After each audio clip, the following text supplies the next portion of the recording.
The navy blue dress had been hanging on my closet door for 3 weeks. Not just any navy blue. It was the exact shade that Emma had chosen for the reception table linens. "Grandma," she had said, her brown eyes sparkling with that mixture of affection and complicity I knew so well. "You have to wear something that matches the theme. You're the most important person in my life."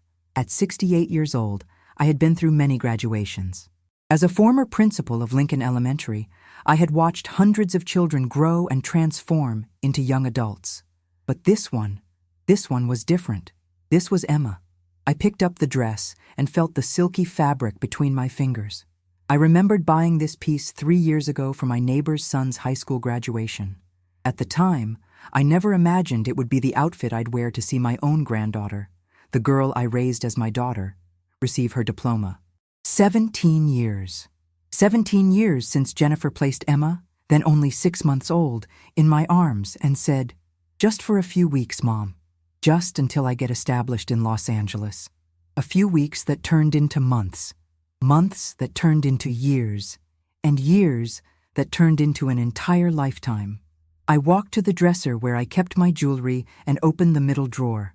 There was the small wooden box that Emma gave me on Mother's Day when she was 8 years old. "For Grandma's most precious things," she had written in her childish handwriting on the small card.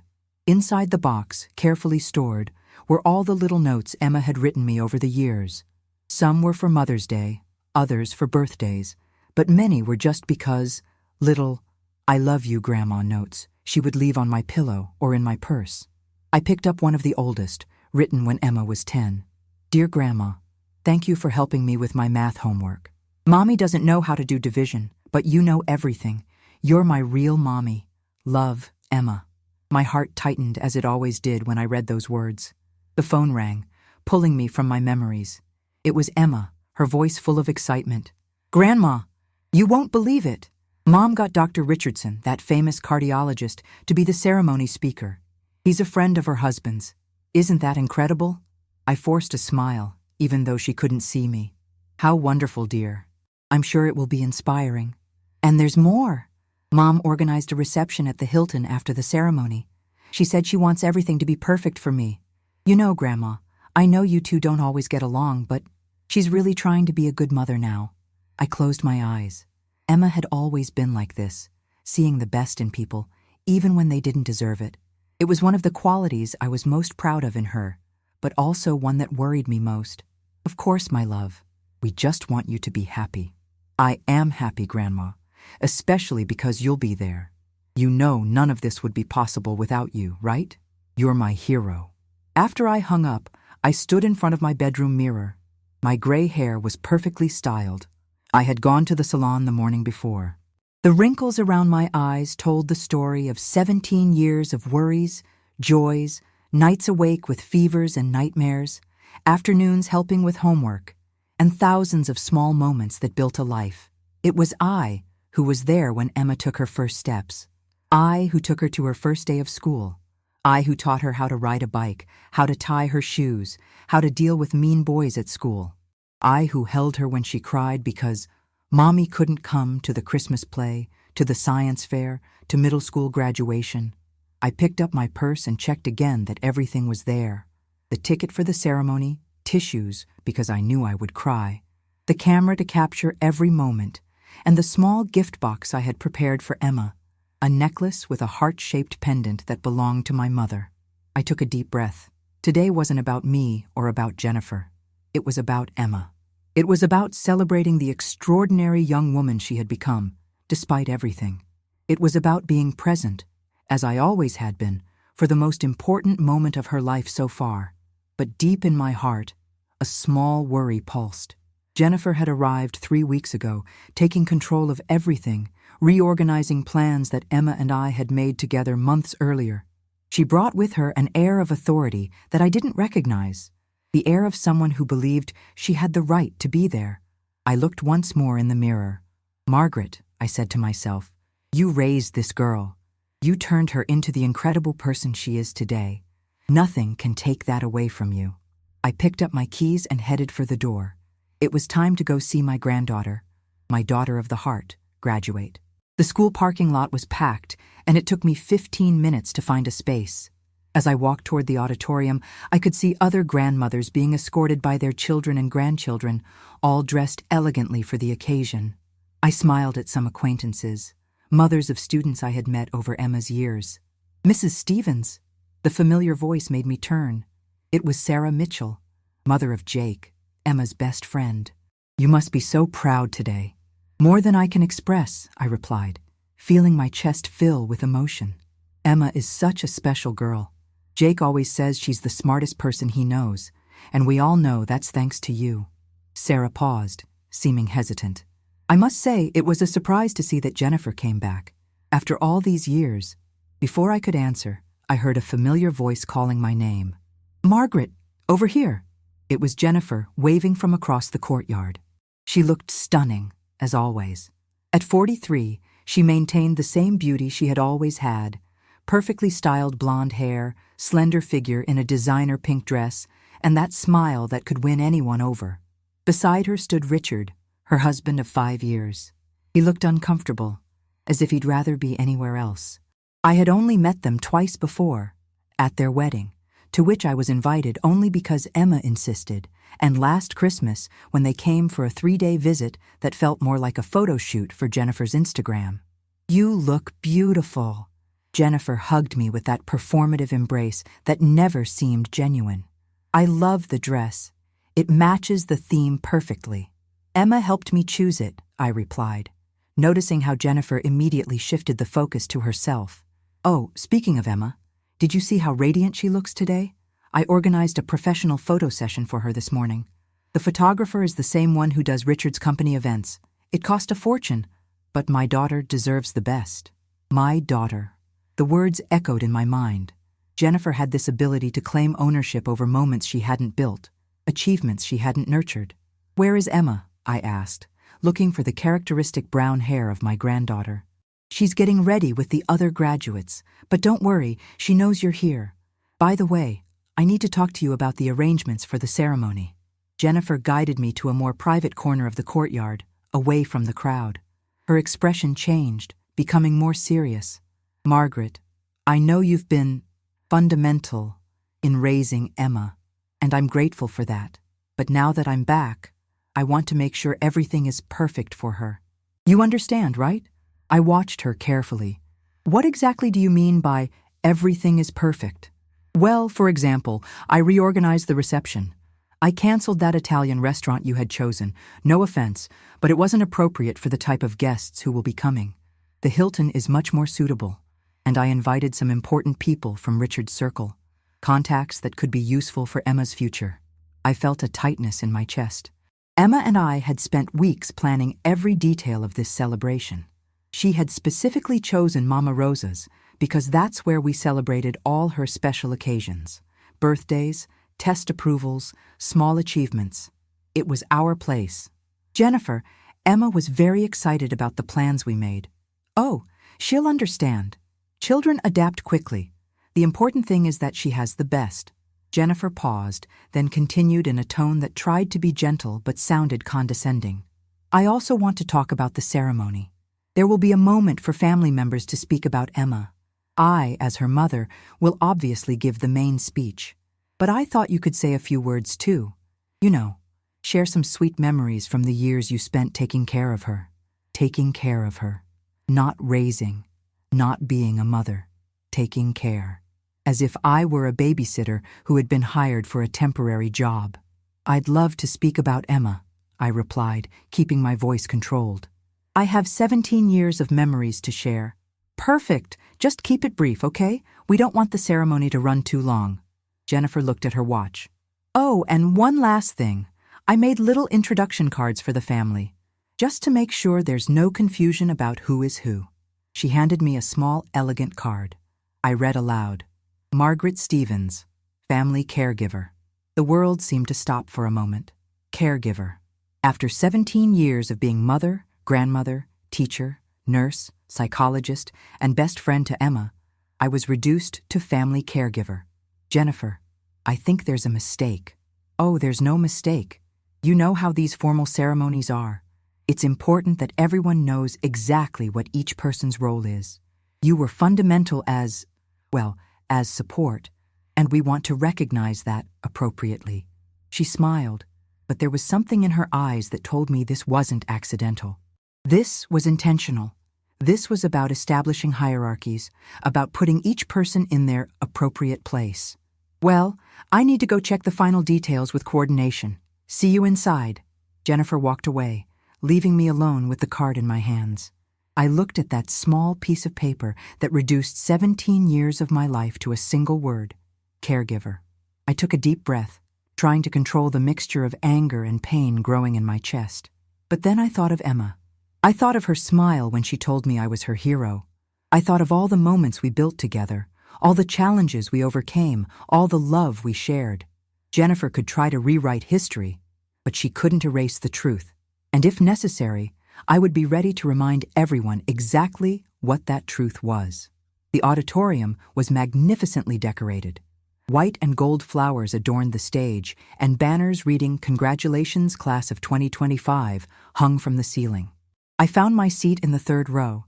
Apparently, Jennifer had reorganized the seating too, placing me behind the immediate families but in front of the general guests. I watched as Jennifer effusively greeted people she clearly didn't know, introducing herself as Emma Stevens' mother. Each time I heard those words, I felt a tightness in my chest. Yes, biologically she was Emma's mother, but motherhood goes far beyond DNA. "Mrs. Stevens?" A young woman approached, smiling. It was Chloe, one of Emma's best friends. "Emma wanted me to give you this." She handed me a small envelope with my name written in Emma's familiar handwriting. Inside was a photo of the two of us taken the previous week during graduation preparations. Emma was hugging me, both of us smiling genuinely. On the back, she had written, "For my grandma mom, who always believed in me. Today is about us two. I love you infinitely." Tears began to form in my eyes. This girl always knew exactly what I needed to hear. "Mrs. Stevens?" Another voice. It was Mike Henderson, the school principal. "Could I speak with you for a moment?" He led me to a more private corner of the auditorium. His expression was one of evident discomfort. "There's been a change in the ceremony program. Mrs. Jennifer requested that only she speak on behalf of the family during the graduate presentation. She said it would be less confusing to have just one family speech." I felt like I had been punched in the stomach. "But we had agreed that I would also speak." I know. And personally, I think you should speak too. We all know what you've done for Emma. But technically, as the biological mother." He paused, visibly embarrassed. "I'm sorry, Mrs. Stevens. My hands are tied." I returned to my seat, trying to process what had happened. Jennifer had not only reorganized the reception, redefined my role as caregiver, but now had silenced me completely. The ceremony began. I only vaguely heard the keynote speaker's speech. My mind focused on the injustice of what was happening.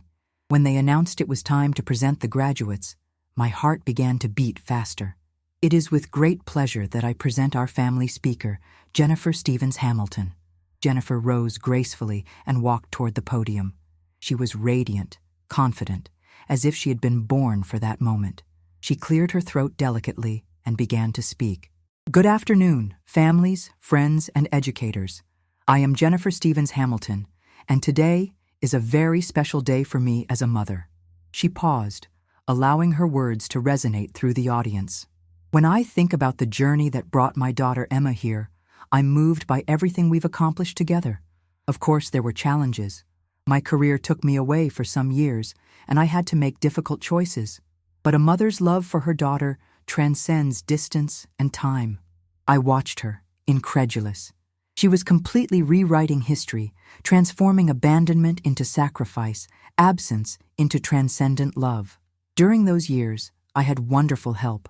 Emma's babysitter, Margaret, was fundamental in giving us the necessary support. She cared for Emma with dedication, and for that, I am deeply grateful. The blood froze in my veins. Babysitter. In front of 300 people, including teachers who had known me for years, parents who knew the truth, and Emma's friends who grew up calling me Grandma, I had been reduced to the babysitter. I looked around and saw shocked faces in the audience. Sarah Mitchell looked at me with an expression of complete indignation. Other parents who knew my story whispered among themselves, clearly uncomfortable with what they were hearing. "But a true mother always finds her way back to her daughter," Jennifer continued. "And I'm very proud of the beautiful and intelligent young woman Emma has become. I'm sure she will carry the values I taught her to all her future achievements." Values she taught. Jennifer had spent a total of maybe 6 months with Emma in the last 17 years, but somehow she had taught all the important values. Emma represents everything that's best in our family. Her determination, her compassion, her intelligence, all of this reflects the education she received. As a mother, I couldn't be prouder. The audience applauded politely, but I could feel the tension in the air. Many people there knew the truth. They had seen me at parent-teacher conferences, at basketball games, at school presentations. They knew who really raised Emma. Jennifer returned to her seat, smiling as if she had just given the speech of her life. She leaned toward me and whispered, "Thank you for everything you did as our babysitter, Margaret. It means a lot to us." Babysitter. Again. As if she wanted to make sure I understood my place. It was then that something inside me changed. The pain transformed into a cold and focused determination. I looked at Jennifer, who was now greeting people around her, receiving congratulations for the beautiful speech about motherhood. I thought about Emma, about how devastated she would be if she knew how her biological mother had publicly humiliated me.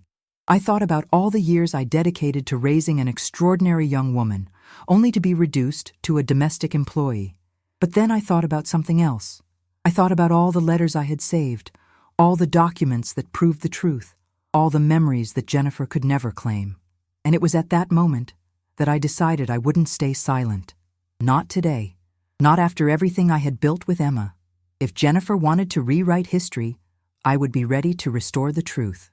When the official ceremony ended and the graduates were called to receive their diplomas, I stood up and applauded Emma with all the pride that fit in my chest.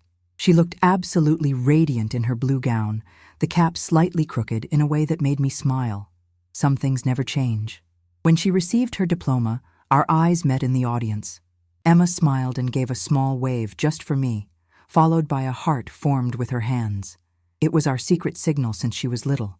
My heart filled with so much love that I almost forgot the humiliation I had just suffered. Almost.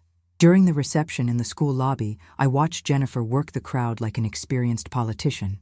She moved from group to group, always with Emma by her side, introducing herself as the proud mother and telling stories about how difficult but rewarding it was to raise such an extraordinary daughter.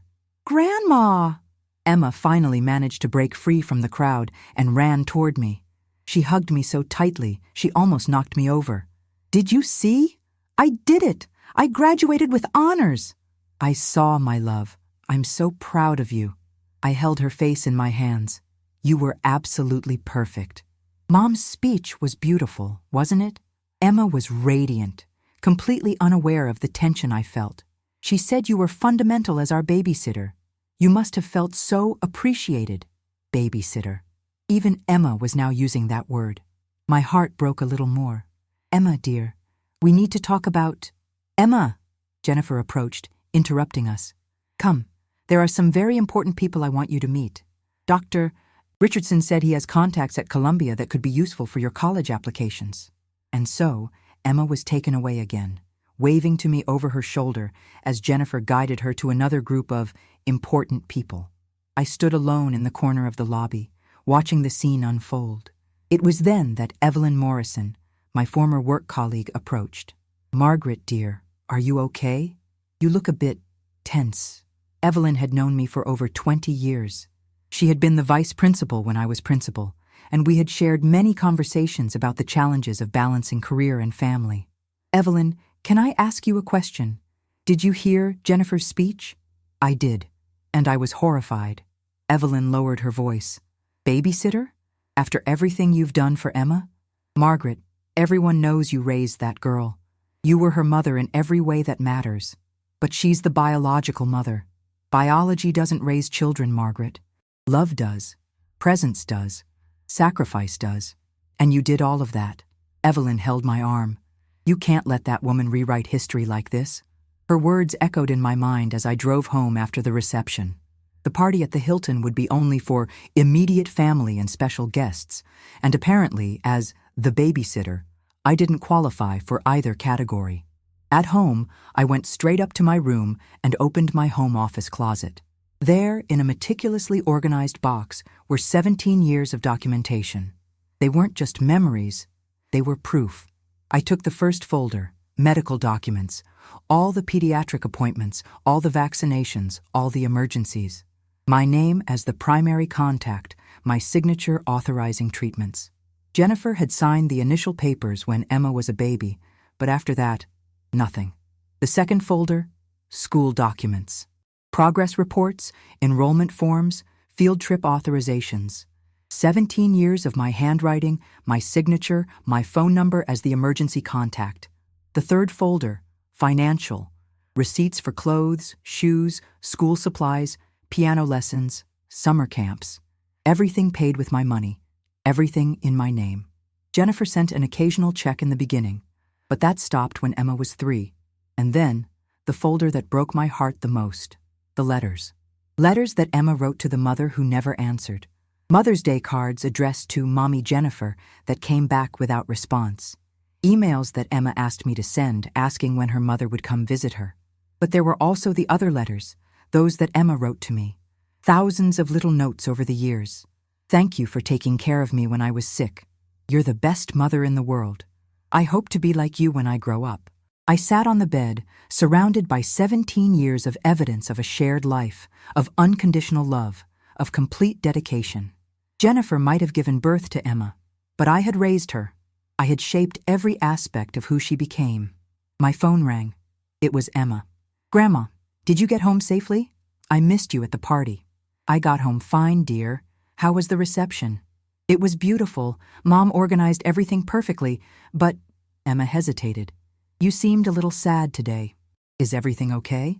How could I explain to her that her biological mother had publicly humiliated me?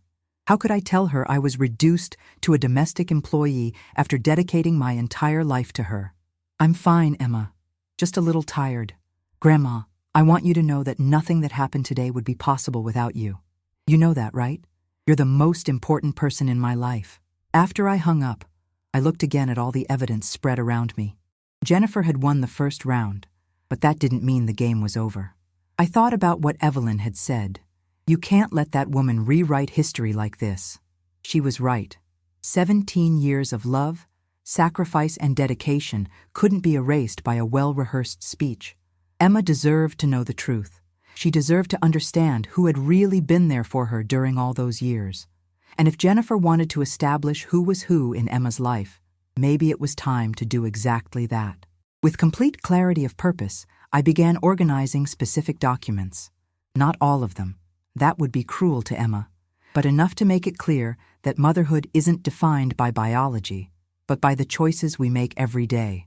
If Jennifer wanted to play the truth game, I was ready to play too. The next morning came with an unexpected call.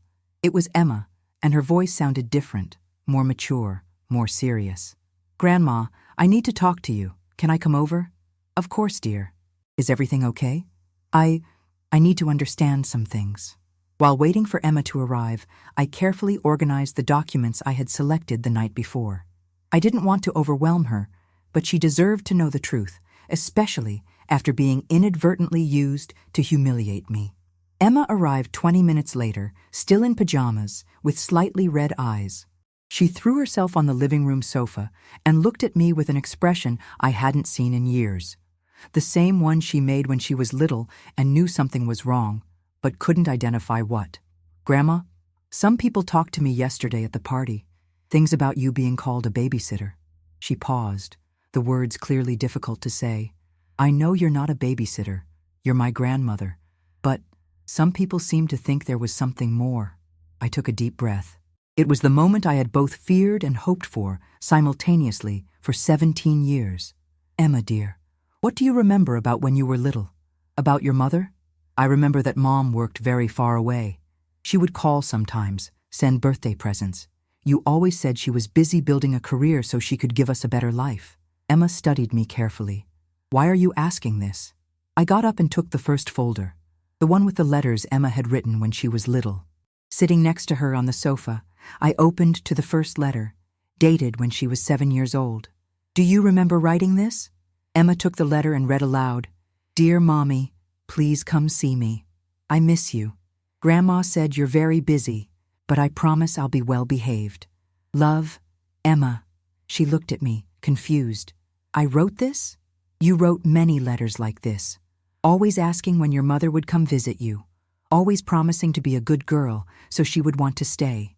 I showed her more letters, organized chronologically. At 8 years old, "Mommy, Grandma said you're building a better life for us. When you come back, can we live together again?"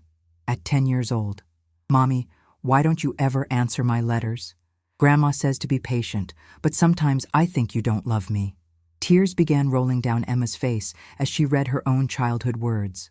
Words full of hope, pain, and unconditional love for a mother who was always absent.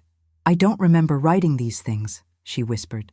"You were very young, and I always tried to protect you from the pain, so maybe you blocked some memories." I took her hand. "Emma, your mother wasn't working in Los Angeles to build a better life for you two. She was building a better life for herself." I opened the second folder, financial documents. I showed her the receipts for her piano lessons, the school tuition payment confirmations, the medical costs when she broke her arm at 12. "All these years, who paid for your things?" Emma examined the documents, seeing my signature on each one. "You paid for all of this?" "Your mother sent $200 a month for the first 3 years. After that, nothing. Not even a birthday card for the last 5 years. The third folder contained something that broke my heart to show, but that Emma needed to see. Emails I had sent to Jennifer over the years.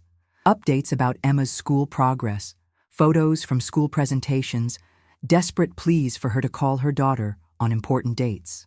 Emma did a beautiful presentation at the science fair. She came in first place and asked if you would be proud of her. Please call her. Emma read aloud. "You sent this when I was 11? And there was never a response. I sent emails like this every week for years. After a while, they stopped being delivered. She had changed her email address and didn't give us the new one." Emma was crying now, really crying. "But she said yesterday that she always loved me, that distance doesn't change a mother's love." "Emma, dear, I'm not showing you this to hurt you. I'm showing you because you deserve to know the truth about who really was here for you." I took the fourth folder, medical documents. "When you had pneumonia at 9 and were hospitalized for a week, who slept in the chair next to your bed every night?" "You," she whispered. "When you were nervous for the school choir audition at 13, who practiced with you for 2 weeks until you felt confident?" "You." "When you had your first heartbreak at 15, who stayed up all night talking to you about how love sometimes hurts?" "You." The tears now fell freely. "It was always you." "And when you passed the SAT with an incredible score last year, who did you call first?" "You. I always call you first." I closed all the folders and turned to face Emma completely. "My love, I'm not your babysitter. I never was your babysitter. I'm the person who raised you. I'm the one who taught you to tie your shoes, to ride a bike, to be strong when life is difficult. I'm the one who was there for every tear, every laugh, every important moment of your life." Emma threw herself into my arms, sobbing. "I'm sorry, Grandma. I'm sorry for not questioning before, for letting her talk about you that way. You have nothing to apologize for. You were a child protecting the image you had of your mother. That shows how good your heart is. But now I know the truth, and I can't pretend I don't." Emma pulled away, wiping her tears. "What are we going to do about this?" "We aren't going to do anything, Emma. You're going to live your life, go to college, be happy. That's my only concern." "But what about justice? What about what she did to you yesterday?" I looked at my granddaughter, my daughter of the heart, and saw in her the strength I had tried to cultivate during all these years. She was becoming a woman who wouldn't accept injustices passively. "Emma, sometimes in life, justice doesn't come through confrontations or big dramatic gestures. Sometimes justice comes through truth. And now you know the truth. That's not enough," she said with a determination I recognized immediately. It was the same determination I had at her age.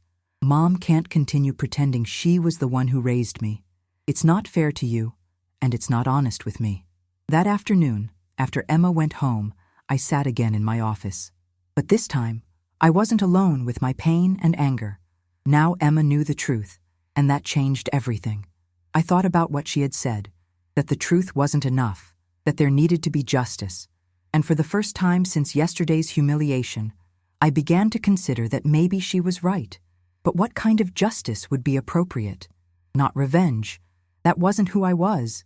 But maybe restoration.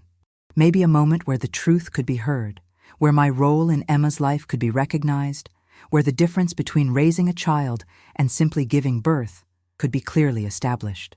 I picked up my phone and looked for Mike Henderson's number, the school principal. There was an awards ceremony next week where Emma would receive a special scholarship.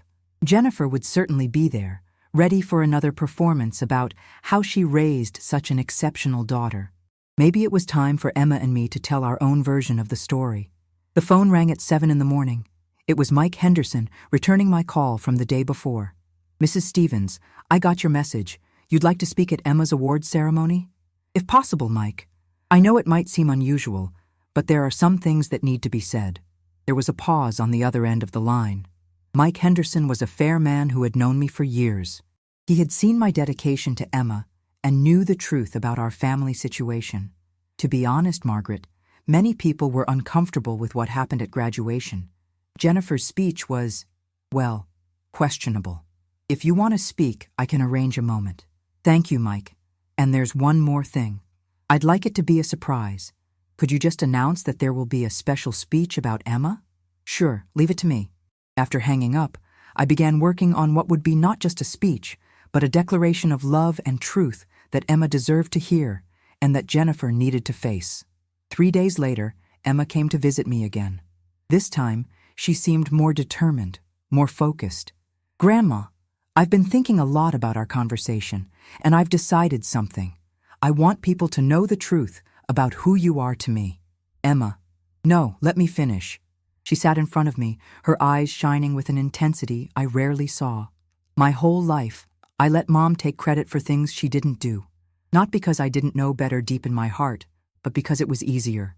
It was easier to pretend she was a dedicated mother who simply worked far away. You were a child, my love. You needed to protect the image you had of her. But I'm not a child anymore, and continuing to pretend now would be unfair to you, to me, and even to her.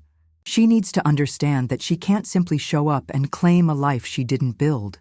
Emma took my hand. "At next week's award ceremony, I want you to speak about us, about our journey together, about what you really mean to me." "Emma, are you sure? This could create conflict." "Grandma, you taught me to be strong, to stand up for what's right, to never let people diminish me. How can I do less for you?" That night, I sat at my desk and began to write. Not a speech of anger or retribution, but a love letter to Emma, to myself, and yes, even to Jennifer. Because truth, when spoken with love and dignity, has the power to heal as much as to confront. I wrote about the first time Emma called me Mommy at 3 years old, and how my heart broke and filled simultaneously. I wrote about the nights awake when she was sick, about the basketball games where I was the only fan in the stands, about the quiet moments when she did homework at the kitchen table while I prepared dinner. I wrote about how love isn't defined by biology, but by presence. How motherhood isn't a title you claim, but a role you live every day. And I wrote about forgiveness, not the easy kind that ignores pain, but the difficult kind that acknowledges the wound and still chooses to move forward. 2 days before the ceremony, Jennifer called. "Margaret, Emma told me you're going to speak at the awards. I hope you'll keep things appropriate." "Appropriate how, Jennifer?" "Well, you know, without creating unnecessary drama. Emma is preparing for college, and we don't want her to feel caught in the middle of family conflicts." "Jennifer, can I ask you a question? Why did you come back now?" There was a long pause. "Emma is my daughter. I always planned to come back when she was older. When she no longer needed daily care, you mean? When all the difficult part of raising a child had already been done." "That's not fair, Margaret. I was building a career, a life that could offer opportunities to Emma.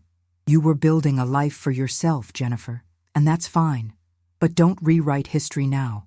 Don't diminish the 17 years I dedicated to Emma just so you feel better about your choices. I never diminished anything. You called me a babysitter, Jennifer, in front of 300 people, including Emma. You reduced 17 years of motherhood to a domestic job. Another long pause. I was nervous. I wanted everything to be perfect for Emma. Perfect for Emma or perfect for your image? Margaret, please. We don't want Emma to feel divided between us two. You're right. We don't want that. So I suggest you start being honest about our roles in her life. I'm not your rival, Jennifer. I'm the woman who raised your daughter when you chose not to. And if you really love Emma, you'll acknowledge that instead of trying to erase it. After I hung up, I felt strangely at peace. The conversation had been difficult, but necessary. Jennifer now knew I wouldn't stay silent anymore. On the morning of the ceremony, Emma appeared at my door wearing a light blue dress, the same color I had chosen. We matched without planning, she smiled. Great minds think alike, I replied, using our old joke. Grandma, are you ready for this? I looked at Emma, my granddaughter, my daughter of the heart, my greatest achievement in life, and felt a deep calm settle over me. I'm ready, my love. I'm ready to tell our story. The auditorium was more intimately set up for the award ceremony. Only 100 people, mainly families of the award recipients and teachers. But the atmosphere was charged with expectation, especially after the events of the previous week. Jennifer arrived with Richard, wearing an impeccable white suit that screamed, "I am important." She greeted people around with that political smile I had learned to recognize, but I noticed she looked at me nervously from time to time. Emma was seated in the front row with the other award recipients, but turned to wave at me when I entered. Her smile was both nervous and encouraging. She knew this moment would change everything. Good afternoon, families and friends, Mike Henderson began. Today, we celebrate not only academic excellence, but the exceptional character of these young people. Our first award recipient is Emma Stevens, who will receive the Community Leadership Scholarship. Applause filled the auditorium. Emma stood and walked gracefully to the podium to receive her certificate. She was radiant, confident, and for a moment I forgot all the family tension. This was my girl, conquering the world. Emma has demonstrated not only academic excellence, Mike continued, but also exemplary character that reflects the values that have been instilled in her over the years. To speak about Emma's journey, I'd like to invite someone very special. Jennifer stood up automatically, assuming she would be invited to speak again, but Mike surprised her. Please welcome Margaret Stevens. The silence that followed was audible. Jennifer stood there, clearly confused, while I walked toward the podium. I could feel everyone's eyes on me, but my attention was focused on Emma, who looked at me with a mixture of pride and nervousness. I adjusted the microphone and looked at the audience. Many familiar faces, teachers who had known me for years, parents who had seen my journey with Emma, friends who knew the real story. Good afternoon. My name is Margaret Stevens, and I want to talk about Emma. I took a deep breath and began. 17 years ago, a little 6-month-old girl came to my house. Her mother had decided to pursue a career opportunity in another city and asked me to take care of her, temporarily. I could see Jennifer stiffening in the audience, but I continued. That tiny child became the center of my life. I saw her take her first steps, not at 9 months like the books say, but at 13 months, because she was cautious and determined, always thinking before acting. I was there when she said her first word, which was thank you, because even at 15 months, Emma was already learning about gratitude and kindness. I looked at Emma, who was smiling through tears. I taught her to tie her shoes. It took her 3 weeks to learn, because she wanted to make the perfect bow. I comforted her when she fell off her bike, encouraged her when she was nervous for the choir audition, and celebrated with her every small victory along the way. The audience was completely silent now, absorbing every word. During all these years, I never considered myself a babysitter. Babysitters are paid to care for children temporarily. I considered myself what I always was, the grandmother who became a mother when that was necessary. Jennifer moved uncomfortably in her chair, but I maintained my calm and dignified tone. Emma taught me that family isn't just about blood. It's about presence. It's about being there in the mundane moments, not just at celebrations, But on Monday mornings when she doesn't want to go to school, on Wednesday nights when she's struggling with algebra, on weekends when she just wants to stay home watching old movies. I paused, letting the words resonate. True motherhood isn't a title you claim. It's a role you live every day. It's waking up at 3 in the morning when she has nightmares. It's sitting in the stands at basketball games even when it's raining. It's teaching about values, not through sermons, but through example. I looked directly at Jennifer now. Today, I want to acknowledge that Emma has had two important women in her life. One who gave her life, and one who gave her day-to-day life. Both have value. Both deserve respect. But it's important that we don't confuse the roles. The tension in the auditorium was palpable, but my voice remained firm and loving. Jennifer, you are Emma's biological mother, and that's important. Your choices allowed you to build a successful career and a life you wanted. I don't judge you for that. We all make decisions based on our circumstances and priorities. Jennifer seemed surprised by the respectful tone of my words. But I also made a decision. When Emma came into my life, I chose to put her first. I chose to reorganize my retirement around her needs. I chose to be not just her grandmother, but her substitute mother when that was necessary. I turned to Emma. Emma, my love, you are the greatest blessing of my life. Not because you were given to me, but because we chose each other every day for 17 years. You taught me that love has no limits, that family is created through actions, and that true strength comes from kindness. Tears were flowing freely down Emma's face now. Today, when you receive this scholarship for community leadership, I feel proud not just of your achievements, but of the kind of person you've become. You are compassionate because you learned that everyone deserves kindness. You are resilient because you faced challenges and overcame them.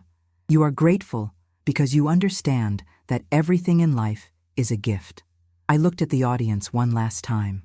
Motherhood isn't about who gave birth. It's about who showed up. And I showed up every day for 17 years because I chose Emma as my priority, just as she chose me as her first call when something important happens. I turned my gaze back to Emma. You're about to go to college and start your own journey. But know that always, always, you will have a home with me. Not because I'm your grandmother, but because I'm your family, in the truest and deepest way possible. The auditorium exploded in applause. Not polite courtesy applause, but a genuine and prolonged ovation. I could see people standing, tears in the eyes of many mothers in the audience who understood exactly what I was talking about. Emma stood up and ran toward me. When she hugged me at the podium, she whispered in my ear, "Thank you for loving me enough to tell the truth." When I looked at Jennifer, I saw something in her eyes I hadn't seen before. Not anger, but something more complex, perhaps recognition, perhaps even reluctant gratitude. The speech had been given, the truth had been told, and for the first time in weeks, I felt completely at peace. The silence that followed my speech was broken only by the sound of applause that didn't seem to want to stop. When they finally diminished, I returned to my seat, feeling a mixture of relief and apprehension about what would come next. Jennifer remained seated, motionless, with a pale face. Richard, beside her, looked uncomfortable, alternating his gaze between his wife and the people around who had clearly been touched by my words. Mike Henderson resumed the ceremony, but the atmosphere had changed completely. My speech had established a tone of emotional honesty that made the rest of the ceremony more meaningful. When other parents spoke about their children, their words seemed more genuine, less performative. After the official ceremony, people moved to the lobby for the reception. I was immediately surrounded by other parents and teachers. "Margaret, that was beautiful," said Sarah Mitchell, tears still in her eyes. "You said what many of us were thinking." "You raised an extraordinary young woman," added Tom Weber, father of another graduate. "And the way you spoke about it, with so much love and dignity. That's what it means to be family." Evelyn Morrison approached and hugged me tightly. "You did the right thing, Margaret. That truth needed to be told."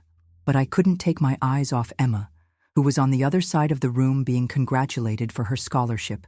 She kept looking in my direction with a smile that mixed pride, relief, and love. It was then that I saw Jennifer approaching. My stomach tightened, preparing for a confrontation. But when she got close, her expression wasn't one of anger. It was something much more complex. "Margaret, can we talk?" Her voice was low, almost vulnerable. We moved away to a more private corner of the lobby. Jennifer looked at her hands for a long moment before speaking. I didn't know there were so many details, so many small moments." She paused. "When you talked about Emma learning to tie her shoes, about the nightmares, I realized I don't know any of these things about my own daughter." I remained silent, allowing her to continue. "For 17 years, I convinced myself I was doing the right thing, that building my career was the best way to ensure Emma's future. But listening to you speak," her voice failed, "I realized I lost not just the years, but the moments that make a life." "Jennifer, no, let me finish." She took a deep breath. "I was afraid to come today, afraid of what you would say, of how you would make me look. But you didn't destroy me. You were kinder to me than I deserved." She looked directly into my eyes. "You said you didn't judge me for my choices, but the truth is, I judge myself, especially now, seeing the kind of person Emma became under your care. Emma became extraordinary because she is extraordinary. That comes from within her. But you cultivated that. You created the environment where she could flourish." Jennifer wiped away a tear that began to fall. "Margaret, I hate to admit this, but you were the mother I should have been." I felt my heart tighten. This wasn't the arrogant and defensive Jennifer I knew. This was a woman confronting painful truths about her own choices. "Jennifer, it's not about being the mother you should have been. It's about being the person you choose to be from now on." "How can I do that? How can I have a real relationship with Emma when you're clearly the most important person in her life?" "You start by being honest. You stop trying to compete with me and start getting to know your daughter for who she really is, not for what you imagine her to be." We both looked at Emma, who was laughing with some friends near the dessert table. "She's perfect, isn't she?" Jennifer whispered. "She is, and she has room in her heart for both of us. But only if you stop trying to erase my presence to make room for yours." Jennifer nodded slowly. "You're right. Calling you a babysitter was cruel and wrong. I was trying to diminish your role to elevate mine. It was petty. It was. But you can correct it. How? Start by acknowledging the truth.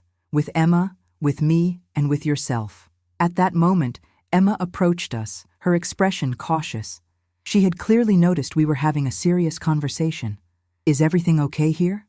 Jennifer looked at Emma, then at me, and back at Emma. "Emma, I need to tell you some things. Things I should have said a long time ago." Emma looked at me questioningly, and I encouraged her with a small nod. "Your grandmother, Margaret, she's not a babysitter. She never was a babysitter." Jennifer paused, clearly struggling with the words. "She was your mother in all the ways that matter for these 17 years. And I missed that because of my own choices."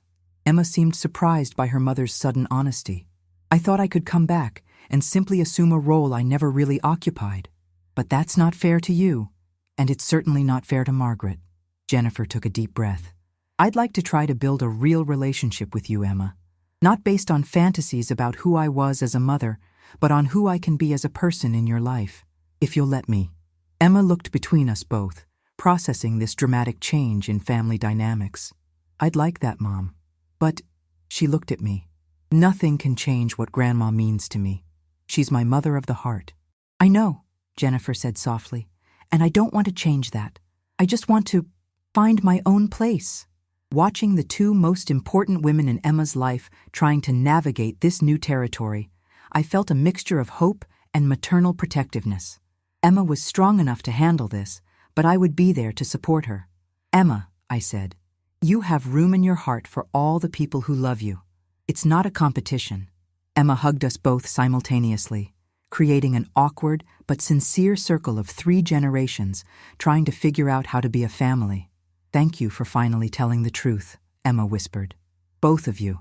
Looking at Jennifer over Emma's head, I saw something I had never seen before: genuine humility, and perhaps the beginning of respect. 3 days after the awards ceremony, my phone rang early in the morning. It was Emma, but her voice sounded different, more mature, more determined. "Grandma, Mom wants to talk to both of us, together. She said there are things she needs to explain." "Are you sure you're ready for this, dear?" "I'm ready. Actually, I think we need this. We agreed to meet at my house that afternoon. When Jennifer arrived, she was different. Without the perfect makeup, without the carefully chosen designer outfit. She wore jeans and a simple blouse, and for the first time since she returned, she looked human. "Margaret, thank you for allowing this," she said quietly when she entered. We sat in the living room, Emma on the sofa between us, as if she were a bridge between two worlds that were finally trying to connect. "Emma, Margaret, I need to tell you the complete truth about why I left and why I stayed away for so long." Jennifer took a deep breath. It wasn't just about career. That was just part of the story. Emma leaned forward, clearly invested in finally hearing the whole truth. When Emma was born, I was 26 years old and completely unprepared to be a mother. Not financially, although that was also true, but emotionally. I was in constant panic that I would do something wrong, that I would hurt Emma, that I wasn't good enough. She looked at Emma with a vulnerability I had never seen before. I had severe postpartum depression, but back then we didn't talk about that. I felt like a failure because other mothers seemed to have everything under control, and I could barely get out of bed some days. Emma took my hand, processing this information. When the Los Angeles opportunity came up, I saw it as an escape, a chance to be someone other than a mother who was failing. I told myself it would be temporary, that I would come back when I felt more capable. "But you never came back," Emma said softly, without accusation, just observation. "No." Because as time passed, it became harder to admit how much I had missed. Each month that passed, you grew more and changed more, and I felt more distant. "And Margaret," she looked at me, "you were doing such an incredible job that I started convincing myself that you two were better off without me." Jennifer paused, struggling with the next words. "So I started creating a different narrative in my mind. That I was a brave mother who was sacrificing time with her daughter to build a better future for us. That my absence was noble, not cowardly. And what about the emails I sent? The photos? The updates?" I asked. I read them all. I saved every photo, every update about Emma's achievements. But responding would mean admitting that I was choosing to stay away, and I wasn't ready for that honesty. Emma was crying silently now. "Mom, I wrote so many letters to you. I would lie awake wondering if you didn't love me enough to come back." "Oh, Emma." Jennifer moved closer to her daughter. "I loved you so much it scared me. I was so afraid of disappointing you that I ended up abandoning you. It was the most cowardly and selfish decision I ever made." "So why did you come back now?" Emma asked. "Because at 43, I finally did enough therapy to face what I really did. And because I realized I was going to lose you forever if I didn't try. Not to recover the lost years, those are gone, but to at least have a chance to know the incredible woman you've become." Jennifer looked at me again. "Margaret, when I arrived and saw how close you and Emma were, I became jealous. Jealous of the relationship you built, of the mother you became to her. So I started trying to diminish your role to feel better about mine. Hence calling me a babysitter," I said. "Yes, and it was cruel and wrong. You're not a babysitter. You're Emma's mother in every way that matters. And instead of being jealous, I should be grateful." "Grateful?" Emma asked. "Grateful because my daughter had someone who loved her unconditionally when I couldn't do that. Grateful because you didn't become emotionally orphaned because of my failures. Grateful because Margaret ensured you grew up knowing what it means to be loved." The silence that followed wasn't uncomfortable, but reflective. 3 women processing 17 years of unspoken truths. "What happens now?" Emma finally asked. "Now," said Jennifer, "I stop trying to be something I never was and start discovering who I can be in your life. Not as the mother who raised you. That place belongs to Margaret. But maybe as a friend who shares your DNA and wants to know you for real." Emma looked at me. "Grandma, what do you think?" "I think everyone deserves a second chance, especially when it comes with complete honesty." I looked at Jennifer. "But Emma comes first, always. If at any point she feels pressured or uncomfortable, I stop immediately," Jennifer completed. "Emma sets the pace, always." "And what about college?" Emma asked. "How will we handle this when I'm away?" "Your grandmother continues to be your first call," Jennifer said without hesitation. She continues to be your primary family. I hope to earn a place too, but not at the expense of what you have. Emma suddenly stood up and walked to the window, looking out thoughtfully. When she turned back to us, there was a clarity in her eyes that showed just how much she had matured through this experience. I want to try, she said.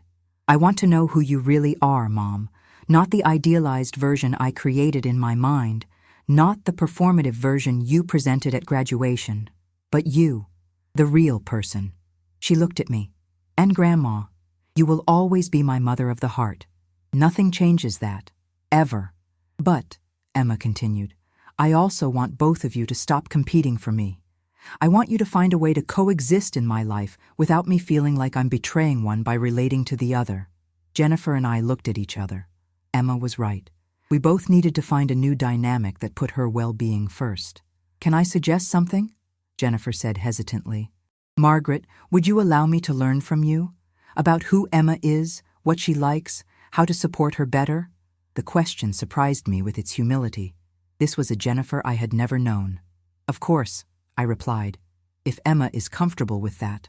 Emma smiled, the first genuine smile she had given since her mother returned. I think I'd like that. You two working together instead of working against each other. And in that moment, for the first time in 17 years, I felt that maybe we could find a way to be family. Complicated and non-traditional, but real. 6 months later, while Emma was in her first semester at university, I received an unexpected call. It was Jennifer. Margaret, did Emma call you yesterday about her midterms? She did. She was stressed about organic chemistry. Why? She called me, too. For the first time, she called me when she was upset about something important. I could hear the emotion in Jennifer's voice, and I understood. During all these months, she had worked patiently to build a real connection with Emma. Initially, Emma only called me with serious concerns, treating Jennifer more like a friendly acquaintance. But this was progress. That's wonderful, Jennifer. What did you tell her? Honest answer? I said I didn't know anything about organic chemistry, but I could help her find a tutor. And then I encouraged her to talk to you about the study strategies that always worked for her. I smiled. Months ago, Jennifer would have tried to fake expertise she didn't have. Now she was being genuinely helpful within her limitations. She said something interesting at the end of the call, Jennifer continued. She said, "Thank you for listening to me, Mom. It's good to have two people who care about me. Two people who care. Not two people competing, not one real mother and one substitute. Just two people who love Emma." How did you feel hearing that? Grateful. For the first time since I came back, I didn't feel threatened by your relationship with her. I felt grateful that she has you. Our new dynamic hadn't been easy to build. There were awkward moments, occasional jealousies, and lots of careful navigation. But gradually, we three found a rhythm that worked. Jennifer started visiting Emma at university once per month, not trying to replicate our weekly calls, but creating her own traditions with her daughter. She took Emma to nice restaurants, art galleries, plays, activities that reflected her own interests and allowed them to know each other as adults. Meanwhile, I continued being Emma's safe haven, the person she called when homesick, when stressed about exams, when excited about a new friendship. Our relationship didn't diminish. It simply made room for another connection. The real test came during Thanksgiving. For the first time in 17 years, we three planned to spend the holiday together. Jennifer and Richard came to my house, and initially, the atmosphere was tense. But Emma took charge. "Okay, family meeting," she announced after dinner. "I want to establish some ground rules for holidays going forward." Jennifer and I looked at each other, amused by our teenager taking control. "First," Emma continued, "no competing stories about who did what during my childhood. I know the history. We all know the history. Let's focus on now.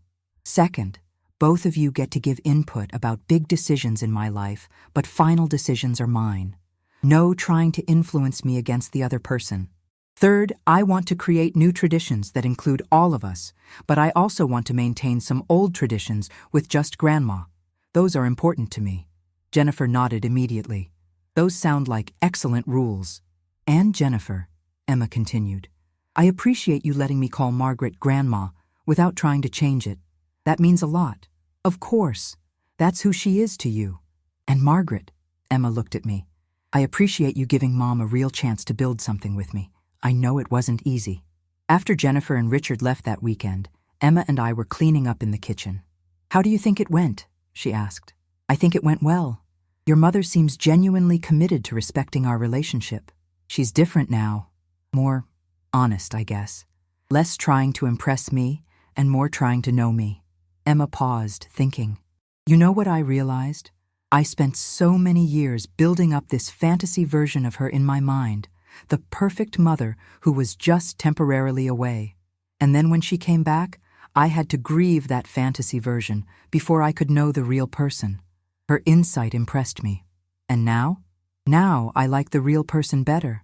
She's flawed and she made mistakes, but she's genuine, and she clearly loves me, even if she shows it differently than you do. Emma hugged me. Thank you for sharing me with her, Grandma. I know it wasn't what you planned when you raised me. My love multiplies. It doesn't divide. Having another person love you doesn't diminish the love we share. 2 weeks before Christmas, Emma called with big news. I got into the summer research program at Columbia, and guess what? Both Mom and you were the first people I wanted to tell. That's wonderful, dear. Tell me everything. After she gave me all the details, she added, I'm going to call Mom now to tell her too. She's been so supportive of my science interests, even though it's not her forte. After Emma hung up, I sat in my kitchen, feeling a deep sense of satisfaction. Not because I had won anything, but because Emma had gained something. She now had 2 women in her life who loved her, each bringing different strengths and perspectives. My phone rang again. Jennifer. Margaret, Emma just told me about Columbia. I'm so excited for her. It's wonderful news. I wanted to thank you for these past months, for being patient while I figured out how to be honest with Emma, for showing me what real mothering looks like. Jennifer, you've done the work. You chose to change. I have one more confession, Jennifer said. When I first came back, I thought I could somehow replace you. I thought if I was impressive enough, successful enough, Emma would forget that you raised her. And now? Now I understand that Emma doesn't need me to replace you. She needs me to be myself, the best version of myself, and to love her without trying to erase anyone else who loves her. Later that evening, Emma called again. Grandma, can I tell you something? Always. For the first time in my life, I feel like I have a complete family. Not perfect, we're definitely complicated. But complete. I have you, who raised me and shaped who I am. I have Mom, who is learning to know me as an adult, and somehow it all works. She paused. I used to think I had to choose sides or feel guilty about loving different people in different ways. But now I think maybe that's what real family is. People who love you enough to make room for other people to love you too. As I hung up the phone, I thought about journeys. Mine, Jennifer's, Emma's. None of us ended up where we expected to be, but somehow we found our way to where we needed to be. Emma was right. We weren't a perfect family, but we were a real one. And sometimes, real is more valuable than perfect. The scars of our past, Jennifer's abandonment, my hurt, Emma's confusion, hadn't disappeared, but they had transformed into wisdom. Jennifer learned that running from responsibility doesn't solve anything. I learned that love is abundant enough to share. And Emma learned that people can change, grow, and choose to do better. Our scars had become our wisdom, and our wisdom had shown us the way to an unexpected but genuine form of family love. Standing at my kitchen window, watching the sunset, I felt at peace. Emma was thriving at college, Jennifer was becoming the mother she wanted to be, and I remained what I had always been, the woman who raised an extraordinary young person and would always be her first call when she needed home. Some stories don't end with justice or revenge. The best ones end with understanding, growth, and love that's big enough to hold complicated truths. And that, I realized, was the most satisfying ending of all.